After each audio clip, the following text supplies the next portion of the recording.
Doing my morning chores, sweeping the room. I love the brooms in India. It's essentially branches from a plant just tied together. Yeah, out for the morning ride. Going to get breakfast on my e-bike. Driving through the town here. It's beautiful. Much easier to use two hands while riding the bike on these roads,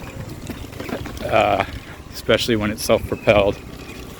Some of the roads, they're definitely not paved. Look at me, so happy on the e-bike. We are on our way to Terrasol Farms for breakfast.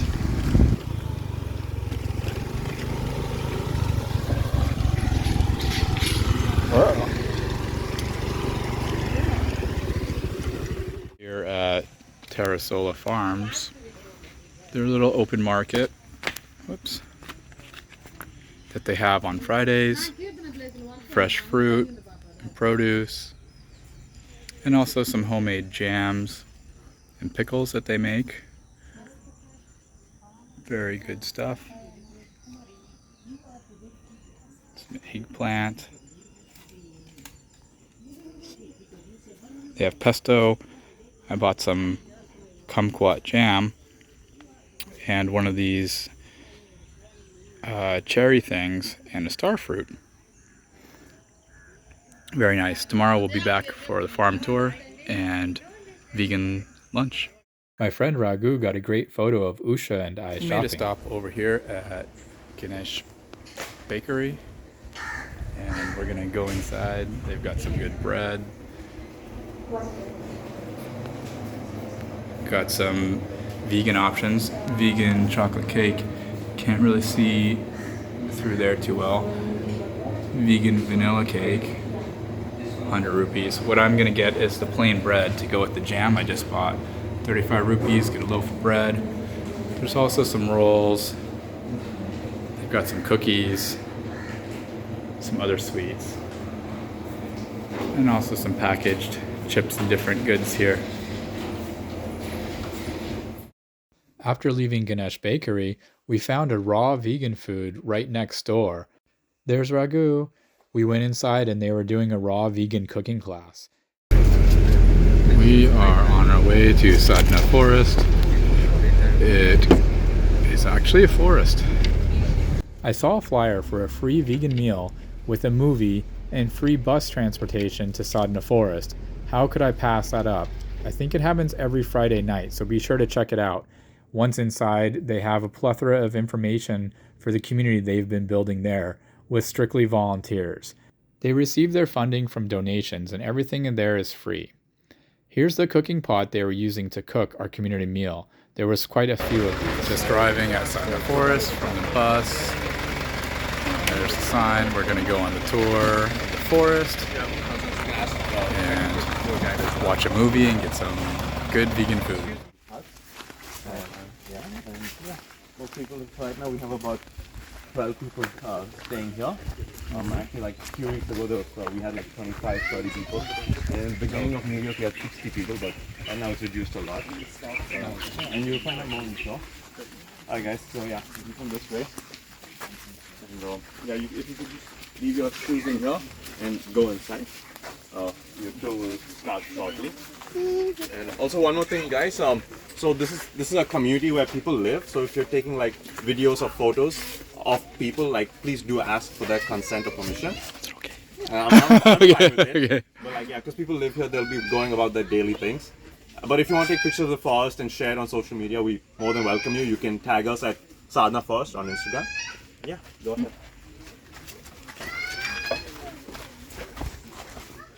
This is a very intricate structure. Do you know how long it took to build this? Pardon? Do you know how long it took to build this? It took us maybe 3 weeks. Oh wow.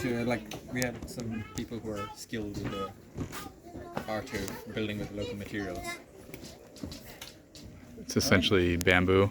No, actually, none of this is bamboo, with the exception of this one point where we have like the electrical wiring.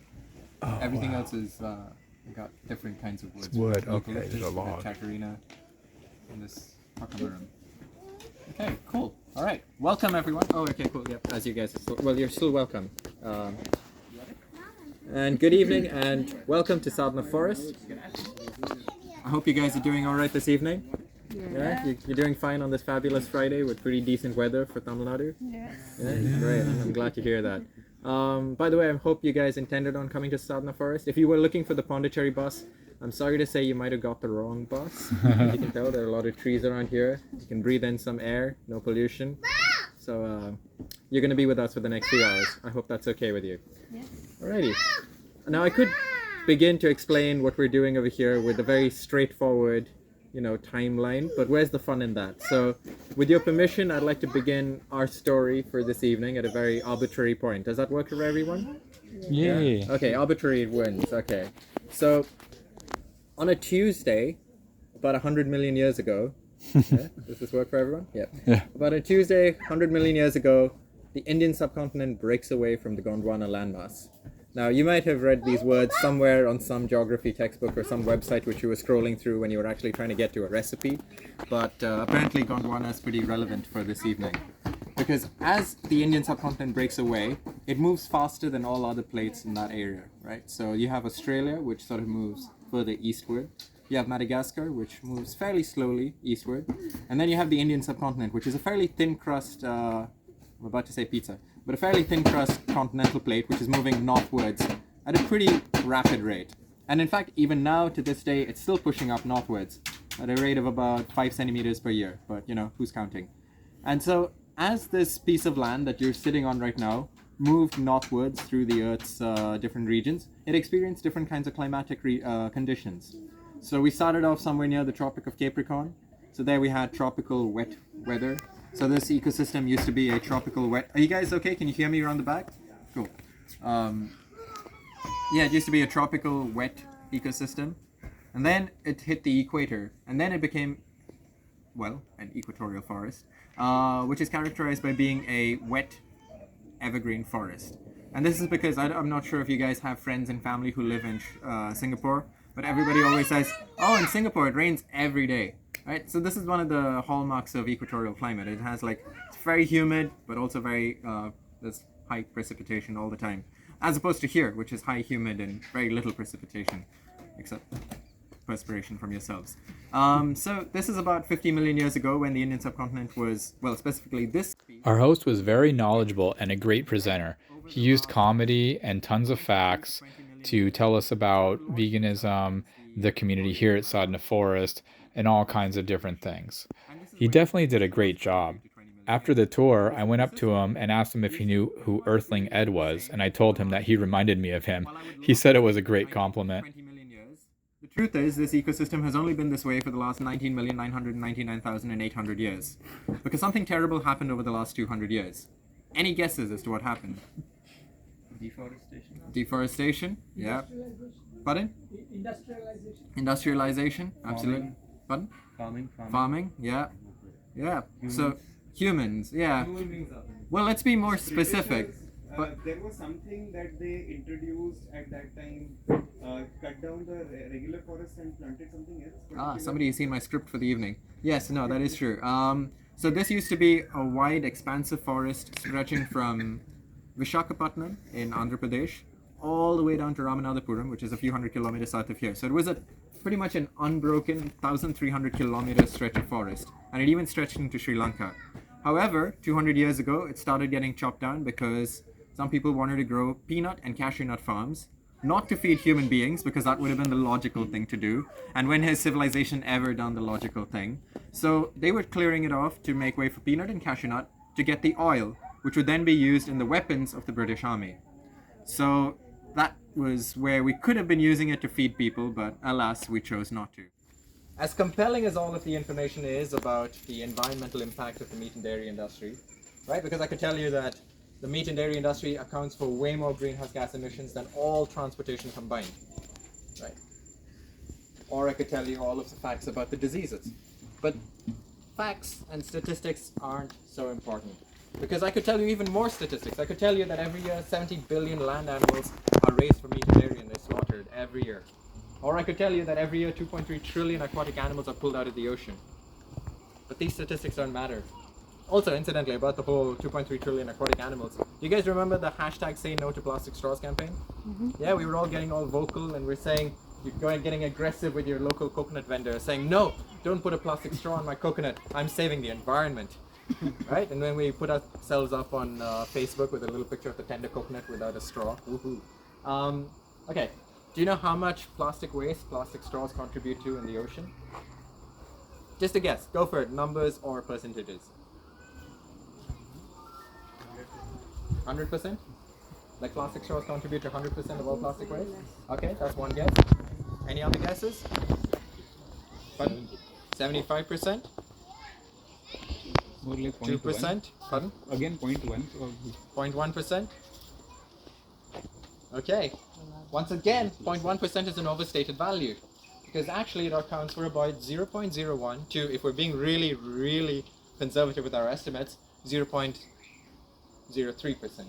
So it's anywhere between 0.01 to 0.03%. Do you know what the single largest contributing factor to plastic waste in the ocean is? Fishing nets. Fishing nets, absolutely. So it seems kind of weird, right? So civilization will tell you, say no to plastic straws. In order to cook the food in the large pots, there's a wood fire underneath. This is a very efficient form of stove they were telling us about. Dishes are scrubbed with the coconut husk and ashes, then placed in the lemon water, and then the clear water, and finally in the last container so bugs and animals don't get to it. The material for this roof and for the siding is made out of recycled juice boxes, aluminum, cardboard, and plastic. Looks like some ant hills, aerial ant hills. Collected the leaves together in like a webbing. After the land tour, we watched a documentary, and then it was on to a delicious vegan meal where it was all you can eat. After dinner, I got a great picture with our host. We returned back to Serendipity Guest House and off to the bathroom for a late night visit. Ooh, look who we have here, our little friend. I guess you could say little cockroach, but it's not really that little. It's actually pretty big. Here's my thumb. Yeah. Hey, buddy.